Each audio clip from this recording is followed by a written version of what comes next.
Hey everybody, sorry we're a minute late. We're a minute late to the part we're jabbering away back stage. I'm getting some last minute stories together from the X platform that we like to cover on this program.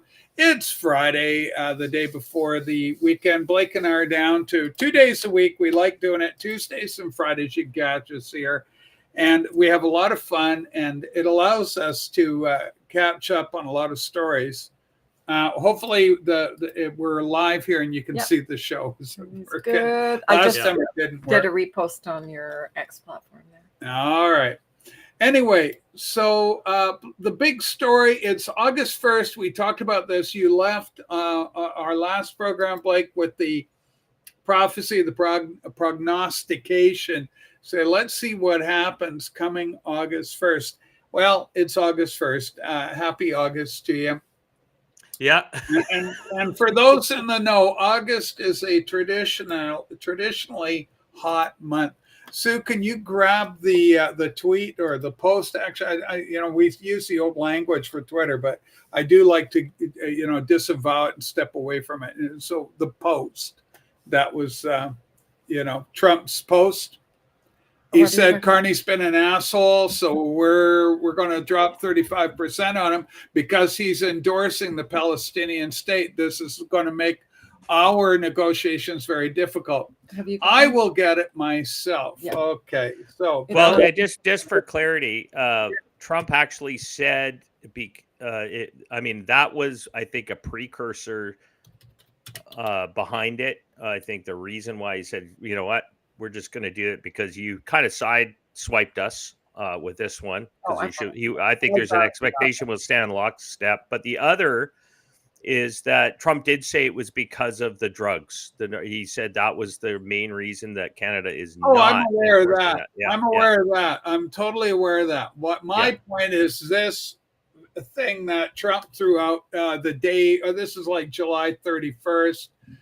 Canada, Joe, maybe it was the 31st, the 30th. He goes, wow, Canada just announced that it's backing statehood for Palestine. That will make it very hard for us to make a trade deal with them. Oh, Canada. Oh, Canada. So that was kind of the thing. That was the precursor. Yeah, it's all about the fentanyl. Totally up with you. Totally agree. But what I guess I was trying to convey through that was the timing of Carney doing this. So it begs the question: was it intentional, or is it intentional, or is he incompetent? The two words I'm looking for: intentional or incompetent. Blake, take it away. Let us know. I would go with intentional. Everything he has done since he's been elected, he seems completely disinterested in doing anything. Which says to me there's no, the EU, that big deal they were promoting is like, matter of fact, this is how bad it got. You got liberals out planting stories, I don't know, that Canada should join the EU. That's how bad things are. But I don't think that's the case. As I said, I'm going to go back to my original theory that he is going to play the game that essentially Canada has no choice but to join in some kind of economic union with the U.S. I think that's coming because he's allowing all this stuff to break. A smart negotiator, a real one, would have been setting deals all over the place already, right? That would have been done. He didn't. He sat and sat. Now, there may be some bad advisors. Let's face it. The same team is basically Team Trudeau that's all around him. It's the same people. So they're incompetent, in my opinion. But there seems to be this, rogue element within the Liberals that want to destroy Canada. That's what they really want. They've been doing it since they told us we're a post-national state. They want us destroyed. But I think Carney, people are having a hard time reading him. It's funny that Liberals are supporting him at this point because they were all elbows up. Well, as far as I can see, they're flapping in the air with no wings. They got nowhere to go. They're falling. The doors are shut. They've got nothing.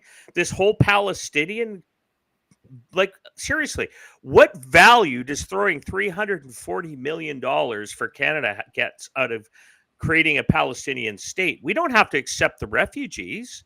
We can just send them back. You know what? Well, that's too bad. That's where they go. If it's just simply, oh, we're going to get a state just so we can send the Palestinians back, Canada doesn't seem to have any intent to send anybody back anywhere around the world that we have these so-called refugees. They can't even find 690 criminals that were told to leave the country that are floating around the country right now. We discussed that last episode, I think. Yeah. You know, that they had gone missing, and the Canadian government doesn't have a clue where they are. They're just gone, you know, filtered out into the society, and you know, God help Canada. What a dumpster fire it is. So apropos what you have behind us with healthcare and everything else, but it's a big old orange NDP, you know, which is our local British Columbia scene. But the ones that keep the Liberals in power, they're the ones that keep the Liberals in power, right? So both BC and but specifically federally. Yeah, we've talked about this before, folks. And by way of reminder, Blake and I are both in British Columbia, Canada. We're on Vancouver Island, but we both have roots in the United States. My sister's in Colorado. We love the U.S. We're very interested in what's going on there. You know, and I'm a 51st stater. I'm a person that hopes that through all this, the end game in this is going to be such an economic squeeze. Canada will be de facto annexed to the United States. We can't reach out to Europe. That's not going to work. The latest missive from Prime Minister Mark Carney, he sent it, he wrote it, sent it, published it last night, late in the wee hours, it's like 12 midnight or some bloody thing. And he says, Canada, our answer to all this 35%, I'm disappointed. How can you be disappointed in something you fully expect? Mr. 93% investment in the U.S., yeah. And then he goes, yeah, absolutely. But then he says, our answer is for Canada to trade with Canada. So our trading partner is going to be ourselves. I said, who? All those doctors and engineers you're importing from third world countries to, lead the way for Canada? No, obviously that's no solution. Canada is in a heaping, hoping hella problem right now. We're in a lot of trouble. It is a dumpster fire. Well, isn't that the theory of how Cuba decided to go on their own? We'll just trade internally on our island. Yeah, how'd that work out, right? We can't get along internally. That's the fact. I mean, that we don't have a common market in Canada. The provinces can't even agree with each other when you have provinces blocking other provinces to getting their resources to the world markets. But what's interesting is Danielle Smith, I guess apparently Carney's all mad because Danielle Smith is setting her own deals with the U.S. We have got a couple of questions coming up from the Porch Pineapple, a couple of comments. Trump fired the head of labor statistics for revealing the truth about his tanking economy. Was it the truth? Let's find out. Sue, I've got the last thing I put there in the private chat. It says job numbers. Let's take a look at it. And let's get to the truth of that. Of course, you get the obfuscation. You've got the Democrat talking points. Those crazy individuals always coming up. Porch Pineapple representing the team for today. Let's take a look here. Boom. Let's go big or go home. This leftist lied about Trump's job numbers and tanked the market today. Dr. Erica McInfarter, she hurt the American people all to get Trump. She belongs in prison. That is the truth of her. Look at how can anyone believe anything? And of course, triplets they've got a look about them. So she's Read playing. The comment underneath. Okay, the comments underneath. So let me get this straight. A government economist allegedly fudged job numbers just to damage Trump, and now the entire market takes a hit. That's not just corruption. That's economic sabotage. It's true. Dr. Erica McFarter should face serious legal consequences. Enough of, continue the thought, enough of roller up, Sue, because I got Porch Pineapple there. Unelected bureaucrats playing kingmaker with our livelihoods. So again, we've got more political interference, political activists that are in positions of authority. You fuck around, you find out, and that's exactly what's happened here. She was hired by Joseph Biden. Yes, that guy.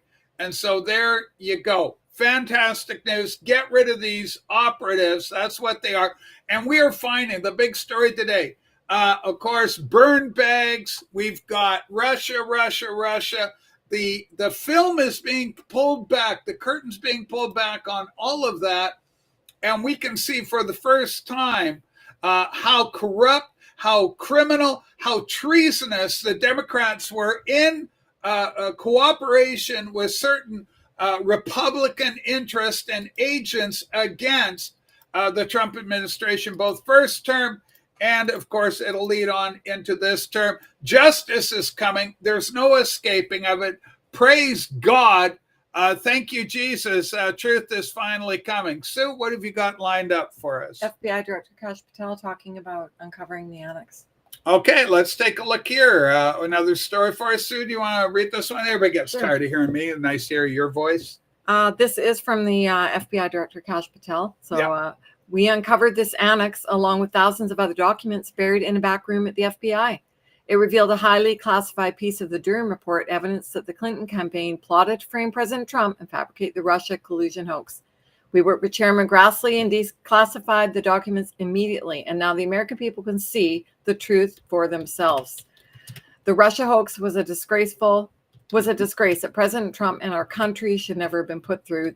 This could be a step towards justice. There will be more to come. Your FBI will be keeping relentless to get the truth out. We're thankful for federal partners at the CIA and more. And thank you, Chuck Grassley, for your tireless investigative work. Now, here's the piece of information here. John Solomon put this out yesterday, I think. Okay. He goes, this is a smoking gun evidence inside the Durham annex. Basically, it's from someone working in the Hillary Clinton campaign, working from George Soros-funded Hillary Clinton campaign. HRC approved Julie's idea about Trump and Russian hackers hampering the U.S. elections. That should distract people from her own missing email, especially if the affair goes to the Olympic level. The point is making the Russia play a U.S. domestic issue. Say something like a critical infrastructure threat for the election to feel menace, since both POTUS and VPOTUS have acknowledged the fact IC would speed up searching for evidence that is regrettably still unavailable, and so on and so on. So, Hillary Clinton approving a Russia story that Russian hackers are hampering the U.S. elections. Smoking gun evidence right there. So this is a massive story, and in my opinion, what we're seeing here is that it's a slow reveal. It's strategic. It's tactical. It's done with timing. Timing is critical to all of this. Go ahead, Sue. Here's a great share. All right, Sue's got another one. She's fired up today, Blake. Okay, so what do we got here? The first batch of docs showed the roll. What's his name? Barack Hussein Obama played in the conspiracy. The batch today showed the role Hillary played in the conspiracy. Now, John Solomon claims the next batch will show Biden's role. The rollout is coordinated. We are being briefed. Absolutely. How long is this clip? Oh, it's only 2 minutes. Let's roll it. On Solomon, let's start with the breaking news. And I believe you might have a little bit of news to break either tonight or tomorrow. Yeah, I do. We'll lean into it right now. So this email was, and these intercepts were part of a very secret U.S. program where we spy on our enemies. And the government has the ability to determine if this email is real. But technology it would have to reveal would be very sensitive. And so there is a balancing act that has played out here in the last few weeks as people decided what to do with this. This is an explosive piece of evidence, but it's just a piece of evidence. We have to now, in the government, find out, did it really happen this way? But I will tell you something that did happen in the summer of 2016. U.S. intelligence, when they first intercepted this, began to look at some other things. Could this be true? Could the Russians really have something? Have they stumbled onto a plot? One of the things they intercepted were text messages that showed that the first thing Hillary Clinton was going to do was to turn to Vice President Joe Biden and see if he would take the first blow against Donald Trump. Would he go out right in the middle of July and say, I think Donald Trump's got a Russia problem? Well, they watched that happen in real time. First in 2 interviews, then at a speech at the Democratic National Committee. It led some of our U.S. intelligence analysts to believe that what the Russians had captured was an ongoing plot and that it was really going on. And then a few days later, the FBI opens up, just like the Russian intelligence suggested. What we are sadly lacking is a complete investigation. This 10 years later, Chris Wray's FBI, John Durham's investigation, the U.S. Intelligence Committee, James Comey never fully investigated this. We could authenticate this if we put our elbow grease into it. The government owes us an answer to find out if this is all true. But Joe Biden did make that. Tomorrow morning, we're going to show you how Joe Biden's actions match what the Russian intelligence was predicting would happen. All right. So very interesting developments there. It's coordinated. I absolutely agree with that. This is all time. We saw Obama first, and we go to Hillary, Biden. They are building a case before the American public so that people can be, certain people like myself and Sue and others, I don't know how clued in you were. Like, we were up on all this information. We knew 4 years ago. We know about God, what was her name, Sue? She went looking for a Supreme Court for Scalise, Loretta, what her name is, on the tarmac. Loretta Lynch. Loretta Lynch went and met on the tarmac. We know all about this shit from years ago. And now, but the normies are starting to get it now. It's coming out now in such a way. Blake, take away your thoughts on what they're discovering and the way it's being released to the public, because we know that the legacy media is not covering the story. Go ahead. Well, I think what we're seeing is a validation of what everybody was already knew. I mean, everybody was told you're a conspiracy theorist. You're just a nutcase to believe this stuff. And yet there was some news reporting as early as when it first happened, saying there's something wrong here. We know who the actors are behind this. There was people already predicting this. I mean, people will say, yeah, Alex Jones is discredited, but Alex Jones even called this stuff out back in 2016 and 2017 because he was campaigning at that time to have Trump win in 2016. And but you saw the shenanigans automatically. But as you correctly stated, the legacy media, who's run by them, let's call it for what they're not even a legacy media. They're just propagandists arm for the agenda of the global elites. And this is how they're pushing it through. And they tried to bury it. They would just laugh it off. And the fact is it was happening. I mean, at least, I'm not a fan of Hannity, but Hannity was hammering this hard all the way through, sticking to the legal arguments when it was all happening. And but I think the difference now is that the MAGA movement has done enough damage to the rhinos to make them fearful to not support the Democrats and that uniparty move to shut down Trump, because that's what I think. That's the only way the Democrats had power, is the rhinos were giving it to them. And I think that was a big part of it. Now they're able to get those guys out of the way. And now you can start getting into the files, right? The legal files, things are coming out, basically backing up everything that was said before. This was all happening. And everyone's saying, no, it's never happened. It's conspiracy. It's bull crap. No, it was absolutely even proven then. But now you have the actual evidence in your hand and you can do it. But I agree. It is going to be timely. You got to build up a case. You got to convince those that are in the middle to say this isn't just a political vendetta. And I think that's what the Democrats and the rhinos will be pushing, is that this is Trump's vendetta.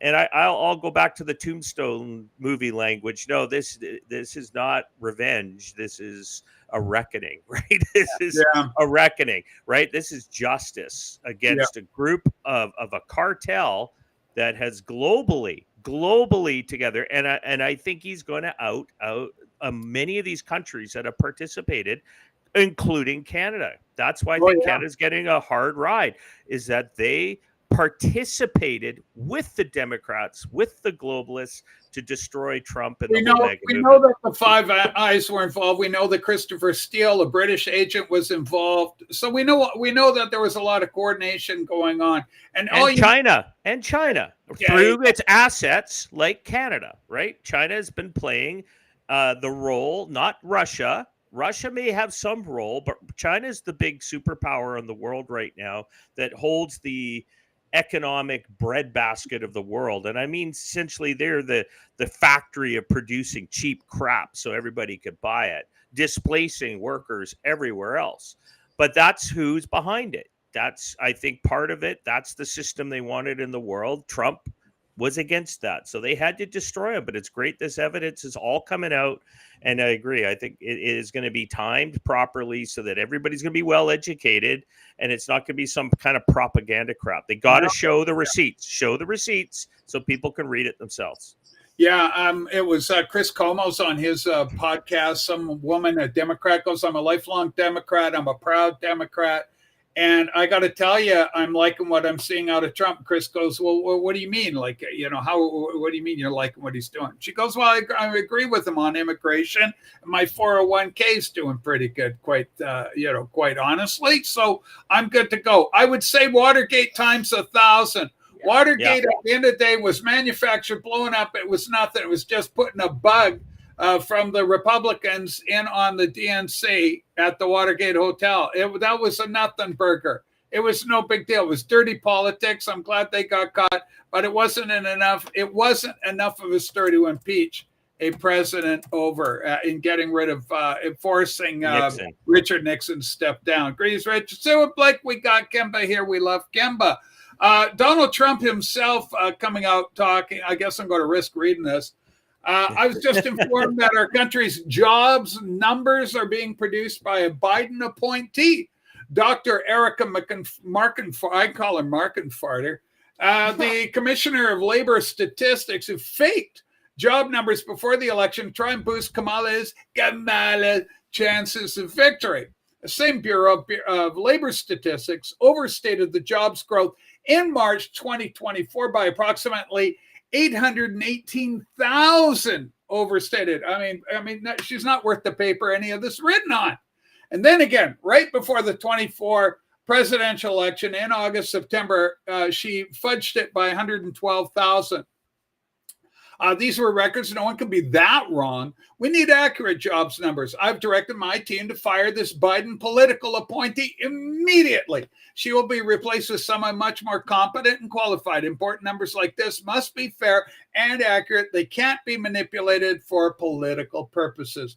Markenfarter said there were only 73,000 jobs added, a shock, but more importantly, that a major mistake was made by them. 258,000 jobs downward. Listen, in the prior 2 months, similar things happened the first part of the year, always to the negative.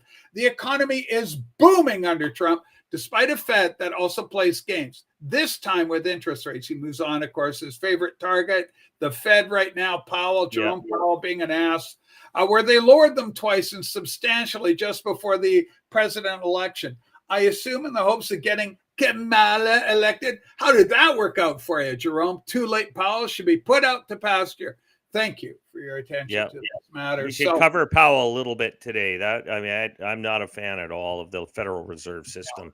None of us are here, Blake. So that's the president's word itself. So rather than saying firing somebody that's running interference and being a good, noble servant of the people, he's firing a corrupt, politicized, fucking Biden appointee, the same crowd that brought us Russia, more corruption, more political intrigue, gut the thing, clean the house, drain the swamp, get her done. Praise God for Donald Trump doing a great job. Statistics are important, and I think we see this in multiple countries where they fudge numbers for political gain, and you got to drain the swamp. She's a swamper. Get them out of there. Get a new person in that's actually going to count numbers correctly, and at least get a clear picture. That's the problem. Even if Trump's numbers aren't what he believes are accurate, and I'd say difference between belief and truth. The truth has to be what those numbers come up, those statistics are coming up. Yeah. And you got to rely on them so you know how to build a business case and grow on it. And it's got to be convincing enough so assholes like through the play hole, he's probably getting buggered somewhere. If you're going to bring up a guy, at least put your heart into it. You can't be a real nutcase without passion. How about if we get the evidence for you, fucker? Are you going to have the balls, the integrity to own it? When your beloved Obama, Barack Hussein, Barry Soetoro, I don't know. I like Trump. When I was 18, I was Donald Trump. When Obama was 18, he was Barry, some guy called Barry Soetoro. What the fuck's with that? Now, Wolfie. Let's go to Wolfie. Trey Gowdy, who I'm not a big fan of, had an excellent point yesterday on Fox. What all are missing? What they're missing now is that we have Chris Wray called online to Congress. I'm going to tell you something about Chris Wray. What if Chris Wray ends up being a white hat? Blake, how is it possible that in the FBI offices there, in D.C., presumably, that they found all these burn bags? Somebody had to have stored those bags there and left them there rather than destroying them. How convenient that these bags are just left there without having been destroyed. Now we got evidence because the evidence is all in a nice room, locked tidy away. And Kash Patel walks in and suddenly goes, look what we found. Wolfie, I submit to you that Trey Gowdy is the villain in the piece and not Chris Wray. I further submit that Trey Gowdy's role was to talk big, to pacify, to lull the American patriots asleep, to go, we're going to get him, we're going to get justice, good things are going to happen. And nothing ever did. Nothing ever did. It was all talk. Nothing got done. And I will argue that I believe Christopher Wray is the guy that intentionally put those bags in a locked room and kept them there for further discovery. In 2 words, trust Wray. Trust Wray was some of the conversation that was going out some 4 years ago. We were told 8 to years trust. ago. 8 years, was it 8 years ago? Trust Wray. It's been a while. It's Time been a goes while. by So anyway, quickly. so that's it's a great comment, but that's my answer to it. I believe timing is everything. I believe Trump could have done a lot what he did in the first term, what he's doing here, but the stage wasn't right. It had to be cleared out. Things had to be set in place. Get his people in place. With a corrupt FBI out there, with Comey in place, when you have Bill Barr and Pompeo and cats like that, that ostensibly were part of Trump's own administration, but these guys were antichrist, quite frankly. They were I think of Jeff Sessions as a big character in that. You know, he was heralded by Trey and a bunch of these guys that were all saying he's the guy you want in there, and he was a disaster. Well, and the slow walking of Durham. But you know what's interesting? TikTok, kids. One of the title of today's episode, TikTok. Hillary's time may be coming down. The focus is on Hillary, what she knew. We now know that she set this whole Russia thing in operation. Let's go. I just want to hit one point on Hillary, though. But you notice that you notice the media is starting to embrace the idea that she was medicated. She's medically not well. This is the case that she was not of sound mind crap, so that they will be able to get her off. I can guarantee that's what's happening. Yeah, but fair enough. But I do recognize that she was fucked up, and we all know it. That one clip where she's psychopaths. They're pretty. That's right. She's having a goddamn stroke, and like is what the reporters say, and the person puts a mic in her face, and she goes, and she's going into conniption. She's having a minor seizure. I'm no doctor, but I got to tell you, she's she's tripping out. And then when she fell down, we played that clip where they're throwing her into the van. You know, everybody's talking Kuru. You know, did she have a bad case of Kuru from brain eating? But anyway, okay, let's go to a dear one. Sue, I love this next story. It's going to touch you deeply, Blake. It's right where you live. It's called simply Spasm. Third link from the top. What? Spasm. Let's go see what's happening. We got great news out of Spasm. Spasm, BC. Well, let's go see what's happening in our beloved Spuzzum. Now, Blake, I'll let you take this on, but Sue, do you want to read it? This is from Jim McMurdy. He's a school teacher. He's been shut down for saying that there's no burial, there's no dead babies buried on all these reservation places, residential schools. Go ahead, Sue. Okay, so he says, near where I live, the flat delta lands of Vancouver meet the Fraser River Canyon, where a small band blocks access because that's the new Canada. Native bands taking public land and money and making the rest of us medieval serfs. All right. Now, Blake, tell us about Spuzzum. Well, I'm not familiar with this story. This is new. I'll have to read about it to figure out what's going on. But Spuzzum, it was an indigenous village historically. The word Spuzzum means flat land. Yes. It's a bench on the Fraser in the Fraser Canyon, just north of Yale. I guess they could also run with the same moniker we used to do at Yale, where we were just beyond hope and not too far from Hell's Gate. So, yeah. But yeah, it's a there's a village there. First Nations. There is non-First Nations too in the original town of Spuzzum. There used to be a ferry that used to cross there during the gold rush, the Fraser River gold rush. There was the Alexandra Bridge was later built. And but yeah, it's a First Nations village there. Now, apparently, I do know that they had plans. They've put in a petition. They want to build in a large ski resort up there on the opposite side of the Fraser to them that goes up in behind the Coquihalla. So I'm not sure. There has been some fights between some of the locals about the chief there. He seems to be pretty aggressive and has big ideas, which is fine. I think big ideas help. Anytime you can create employment, work, and you're entrepreneurial, that's good. But targeting specifically people that own private land, and I think that's a problem. I think that's where we're getting into. These fights are going to increase.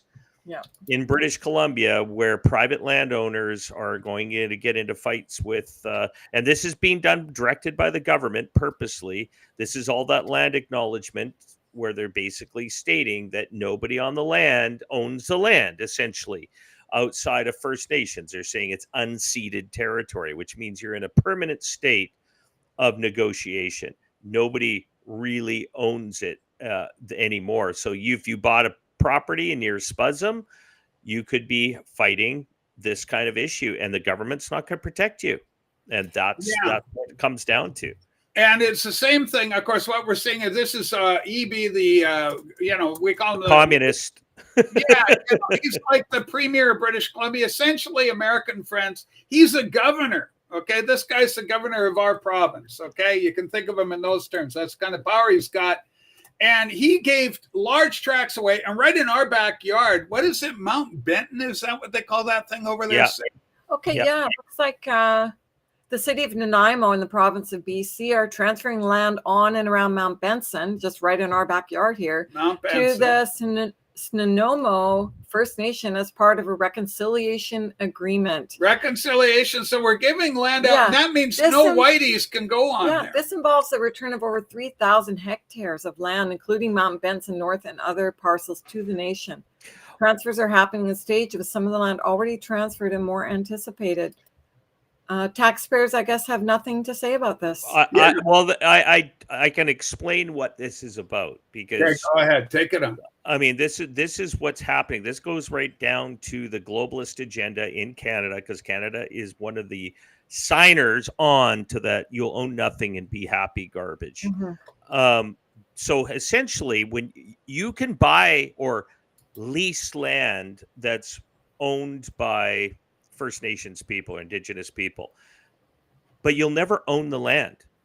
What they do is they provide leases. So you essentially will lease the land. You can build on it. That's where this is headed, because the problem is that the government has a difficult process, though they could just do it, of just taking crown land and converting it into private land, and people buy lots or go into a lottery like they used to do in the old days, but they won't do that.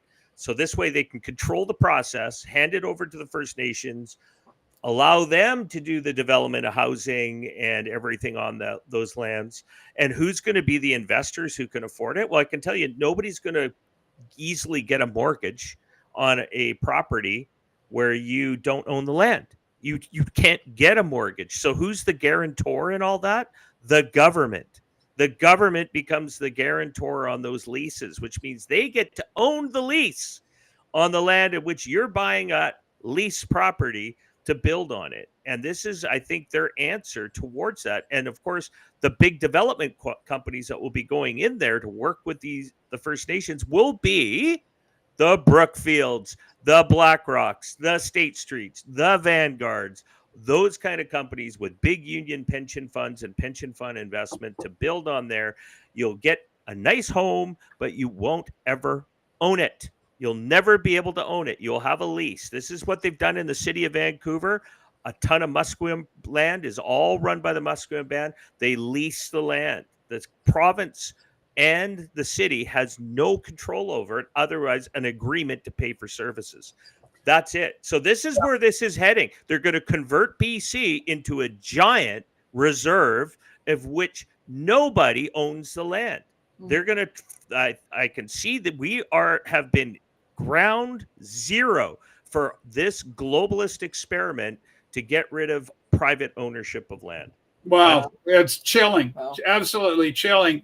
And so when we think also when they're talking about, I forget which premier it was, but one of these cats is saying, we're not going to do anything without, maybe it was Ford, he's an asshole.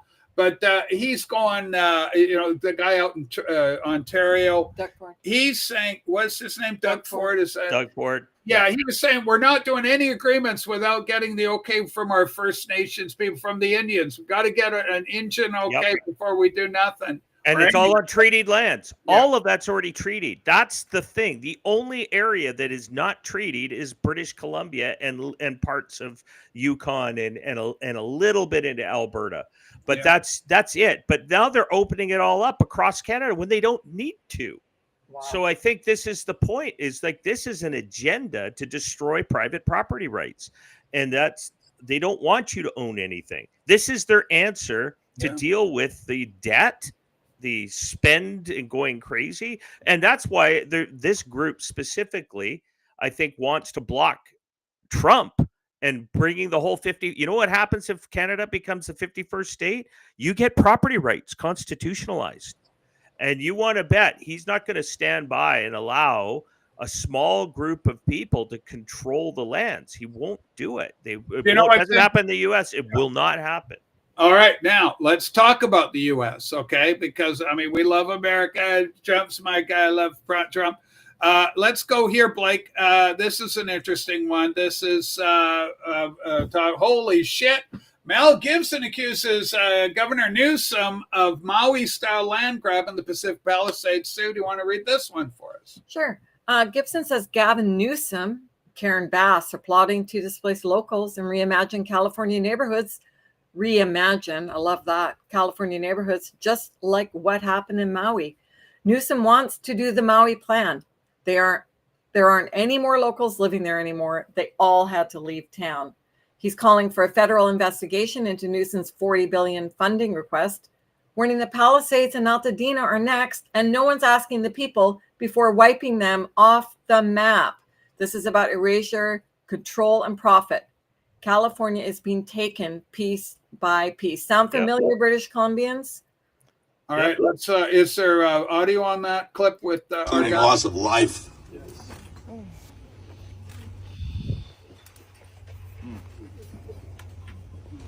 All my fellow citizens, they've lost their homes. They have no recourse, no insurance payout because the carriers dropped them.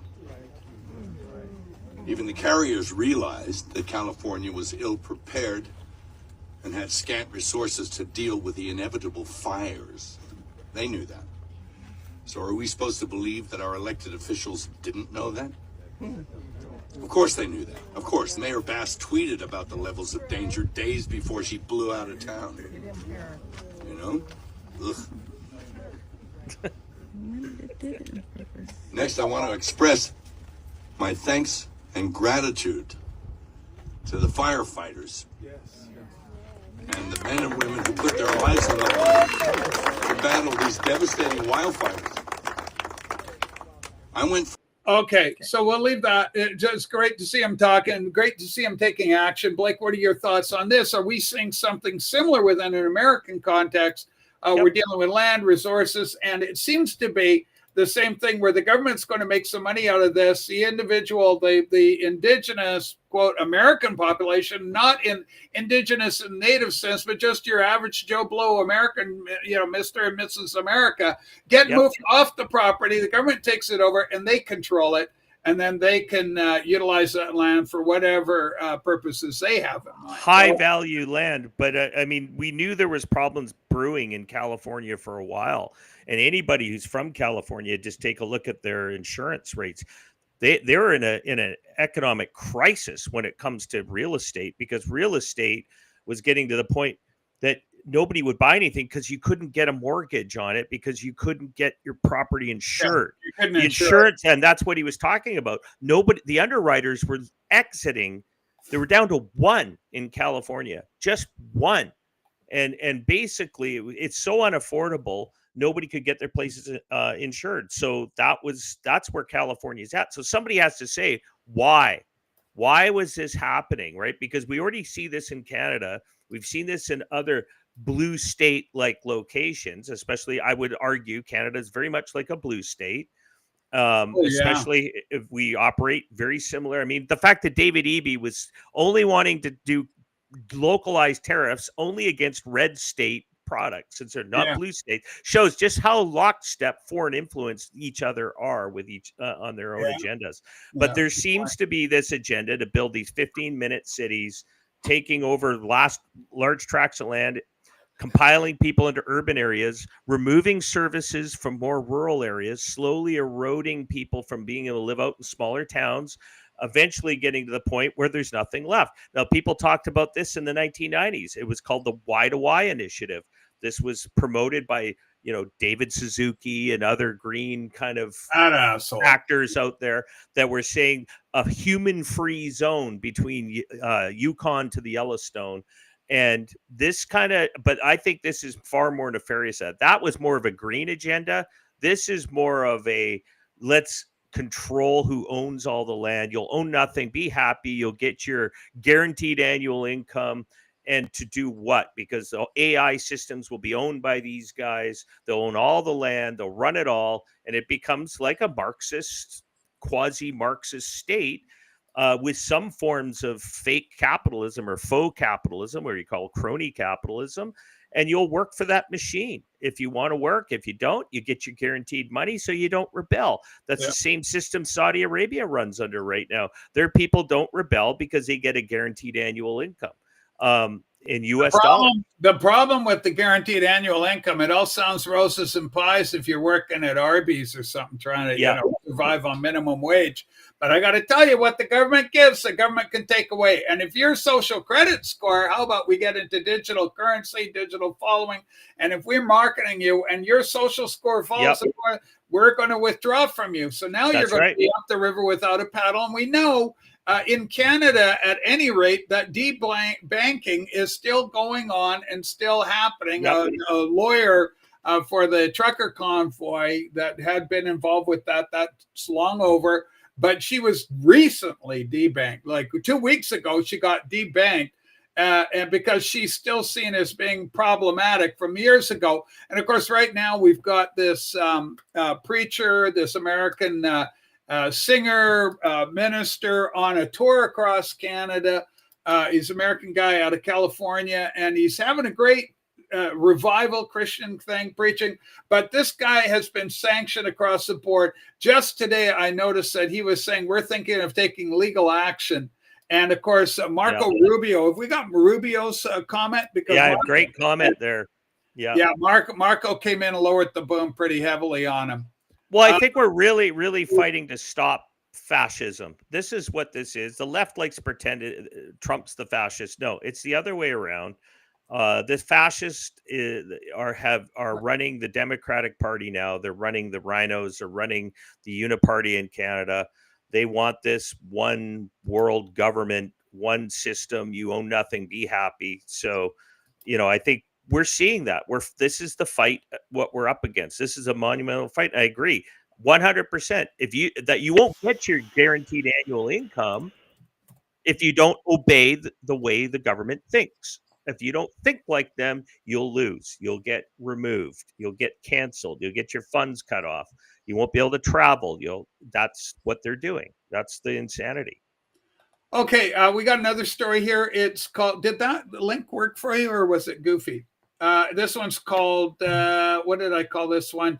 Oh, diplomats, corrupt diplomats in Canada. This is the same problem that we're dealing with Russia, where you've got endemic, systemic, integrated corruption that becomes part of the very grease that makes the wheels go round in government. It's so endemic, so corrupt that you can't, there's no justice. We never see justice. It frustrates people that are looking for accountability. I believe Trump's calling for accountability in his situation, but here in Canada, we got problems as well. Again, this is just absolutely astounding. Breaking newly obtained report reveals that 22 Canadian diplomats from the Department of Foreign Affairs were fired last year. Okay, so they get fired for fraud, embezzlement, and soliciting kickbacks under who? Melanie Joly. No police were called for these crimes, swept quietly under the rug. So what they do is they fire their asses, but there's no justice. These are crimes. There should be some sense of, criminal proceedings. Yeah. So that, because wherein lies the incentive? Well, I got my Cadillac, I got my big house, all my kickbacks, I got my millions of corrupt dollars. Nobody's taken that away from me. Oh, I won't do it again. What's to stop the next criminal from getting in the same position, repeating the crime? There is no disincentivization towards any of these cretins to stop their criminal activity. Well, we know what's going on. We've talked about it a few times. Canada is a kleptocracy. Why is it a kleptocracy? It's because it's falling apart. It's collapsing. These people can see it. They know it. They're walking out with cash in hand and converting into other currencies and leaving and putting it outside of Canada. They are looting Canada right now. Carney has still yet to run a budget. He's now $100 billion over in spending what the budget was supposed to be. They're running on last year's budget before he even was elected. They have nothing. He has done nothing to call a budget together yet. He's running like a dictator. As I say, I think he's a receivership operator now. I think Canada's in receivership. These guys have been running for 10 years, looting Canada big time. I would love to see these diplomats where they were all born too, because there is a major corruption that we have brought in so many people from outside of the country. And I'm not saying one specific country, but there is this corruption that comes when you're bringing in people who are not naturally born in Canada to hold very important positions like a diplomat. And they're dumping people here in positions of power that have no roots in the country. So they don't care. So they can loot it all they want. Yeah. And that's the problem. And they have no conscience for it because it's not my home, right? It's not their home. They don't care. Like I say about EB in BC, EB's not a natural born British Columbia. He's not from here. So he doesn't care. He came here as an adult after university, came here already as a lawyer that was there to disrupt and cause trouble. This is the kind of people. This is how Canada operates. It's a mess. The state's got the same problem. I think recently somebody in New Hampshire, Maine, northeast corner of the state's was police officer turned out not to be an American citizen. So you got some foreigner running around, an illegal alien, putting the cuffs on you and suspending your civil rights as an American under the Constitution. Absolutely ass backwards, absolutely criminal. And that fucker's getting his ass shipped out of the country. Thank God. Okay, we got a million stories. Okay, how about this one? Okay, what do you got? We have little time. I want to get into I could go over one if you want. That's okay. Well, we got tons of stories. I want to talk about affordable housing. I got a meme that I created for it. Okay, here we go. This is from Benny Johnson. Sue, do the read again. Scary. Well, should I read the whole thing? Well, just read Tulsi confirms use your own discretion. Okay, confirms that Operation Mockingbird is still ongoing inside the CIA. She's actively trying to shut it down. So I'm just going to go down to the clip here. Okay. Hang on, folks. We saw it flatly. I mean, I think it's the smoking gun, quite frankly. Obama. Hold on, kids. Okay, she's fast. I'm aware of the intel agencies working directly with media outlets in order to push prescribed narratives that may or may not be true. It's something that we've already had to deal with, Benny, within this administration, where there are people within the intelligence community who believe that their will is more important than the will of the American people, and will weaponize intelligence by leaking it to their friends within the mainstream media with the intent of undermining President Trump's agenda.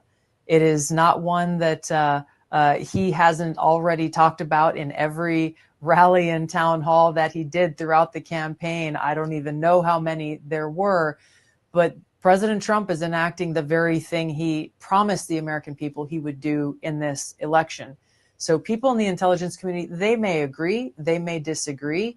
That's not the point here. As intelligence professionals, as people who work in the national security space, in the intelligence community, they are required to fulfill their mandate to their oath to the Constitution of the United States and to the President of the United States. Okay, so what's that? So the discussion point is he asks her, Benny Johnson, whatever. He asks her, hey, are these guys still active in media, influencing on our televisions, newspapers? And it's an old thing. It was called Operation Mockingbird. And to all intents and purposes, yeah, to no one's surprise, there's no denial there from the DNI chief. She's simply saying, yeah, it's there. They're doing it. They aren't listening to the Constitution and fulfilling their obligation according. So it's problematic. Well, all this is wrapped up. Justice is coming. I had a fun one with this one, Blake. It's a little meme I created called Affordable Houses. Some one of these premiers or some idiot out of Ontario had this thing. Have you got that one for me, Sue? Sure. It's called Affordable Housing. We've entitled that one.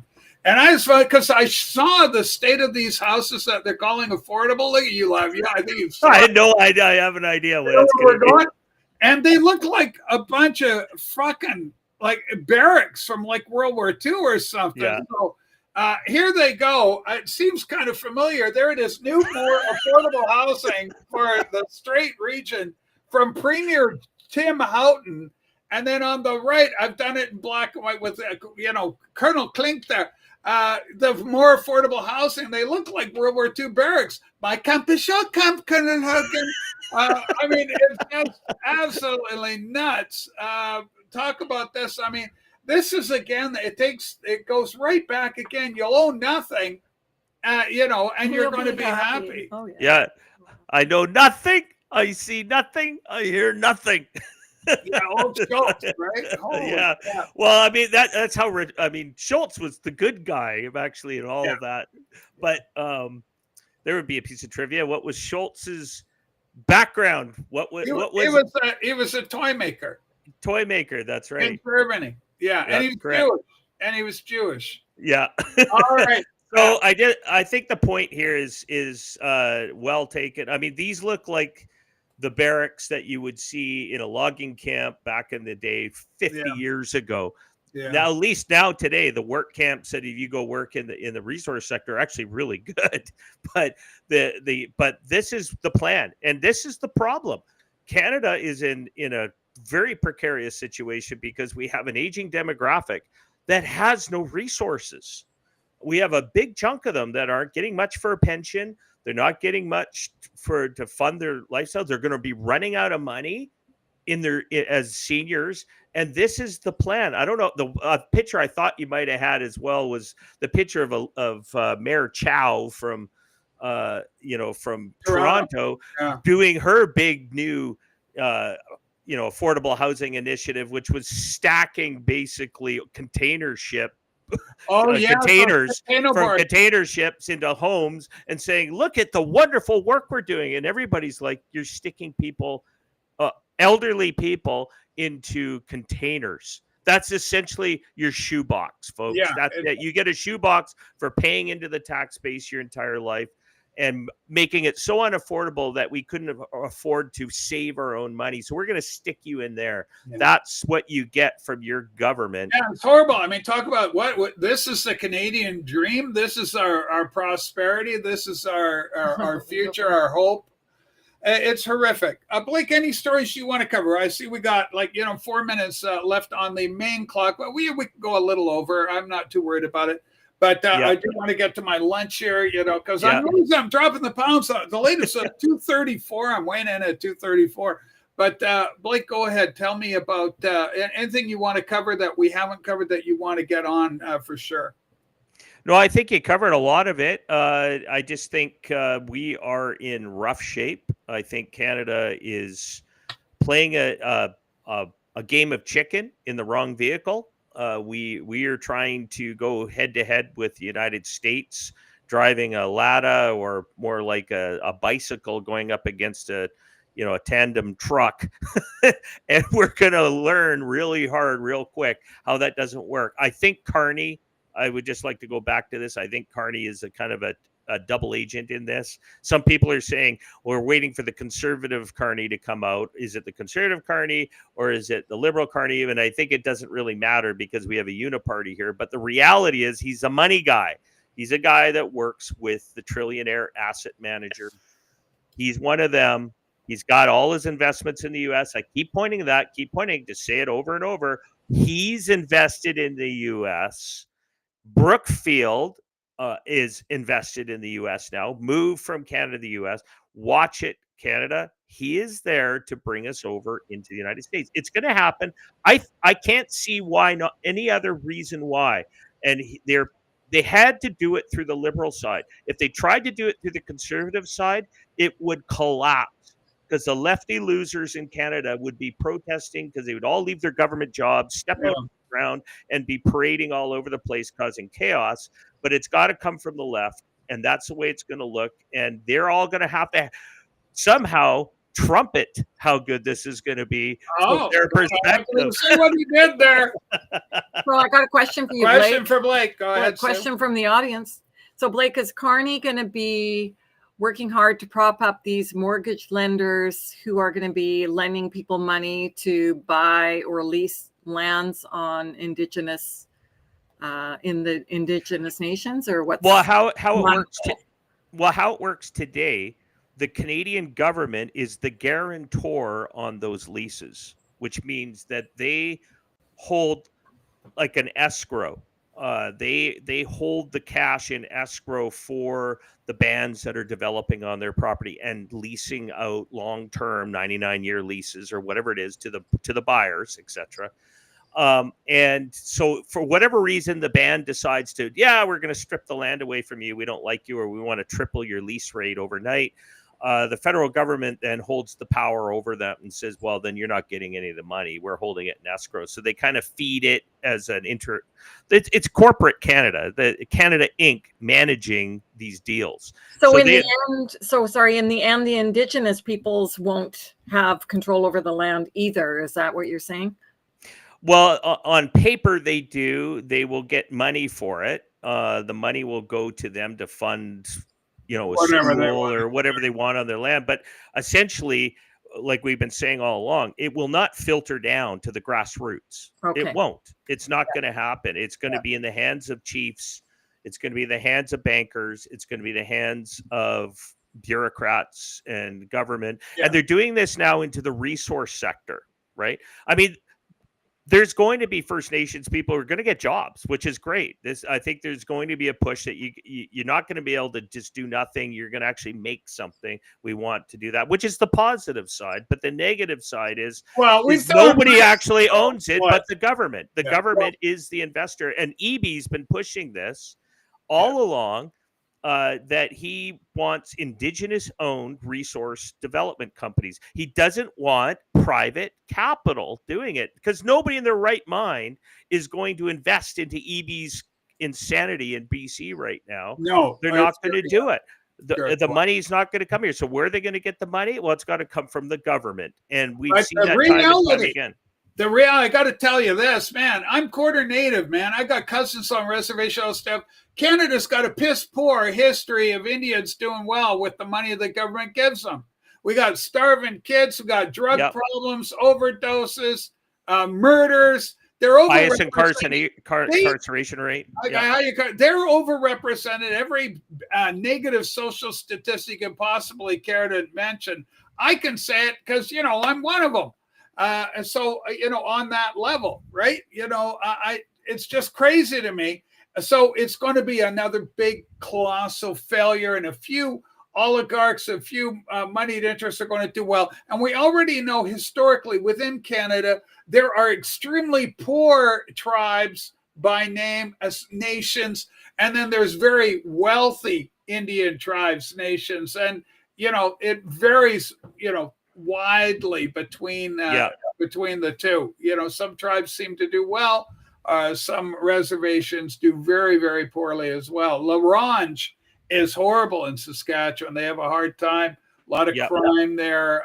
It's just very sad. So, well, and it does come down to different types of people raised in different areas. Like when you look at the West Coast Indigenous peoples, they weren't nomadic. No, they weren't. They had villages. They fished. They hunted whales. They hunter gathered, but they didn't have to go anywhere because it was abundant all around them, and they would trade north south. Even then, through river systems and along the ocean coast. Yeah. But then when you get into the prairies, into the grasslands, and then now you're getting into nomadics, because you had to chase the food, right? You followed the food where the food went. So the buffalo, et cetera, would move, and whether you would move, certain areas were nicer in the winter and not as harsh as others. And this was the more nomadic side of the interior side of North America. But the fact is, I'm not saying you and I personally, but we as a country have failed them in great ways. And I am a sympathizer on that side through government enslavement by making people dependents. Anybody you make into a dependent, be it on welfare or... The welfare state that's exactly by definition what it is. Dependency. You've created systematic dependency. And it seems like the progressive world can't stop doing that. They have this insane idea that, capitalism in its truest sense, where, free market trading. I want to trade with Rachel because Rachel has something. I love that extra album you got there, Rachel. You want to sell it to me? Sure. I got an excess one. I will sell it to you. That's capitalism, folks. That's all that is, not crony capitalism or the form in which we see the government creating, which is a fraud. It's faux. It's monopolistic generally. Nobody gets a benefit overall for it. And that's the problem.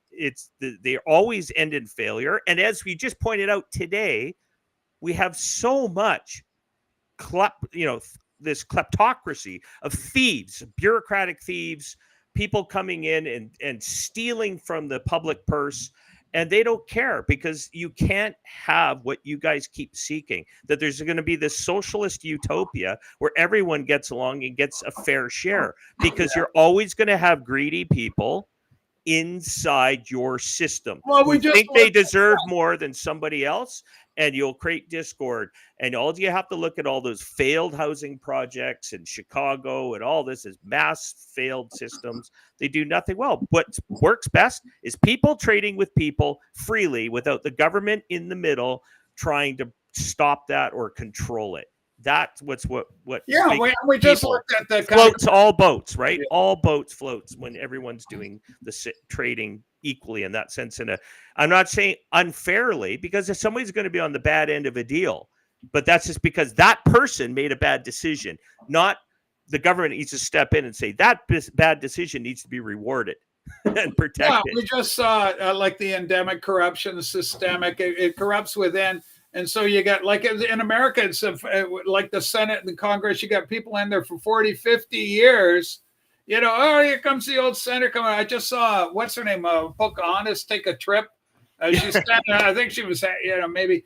And she went, she fell over backwards there. It's a little crazy.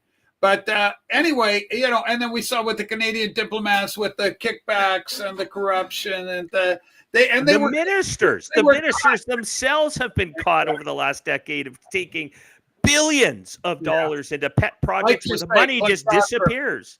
Kleptocracy, right? Yeah. You're so right with that. Ladies and gentlemen, I want to thank Blake McKenzie for being with me. Now, did we get you on Tuesday? I sure the heck hope so. Blake. Yeah, we'll be here Tuesday for sure. All right, folks.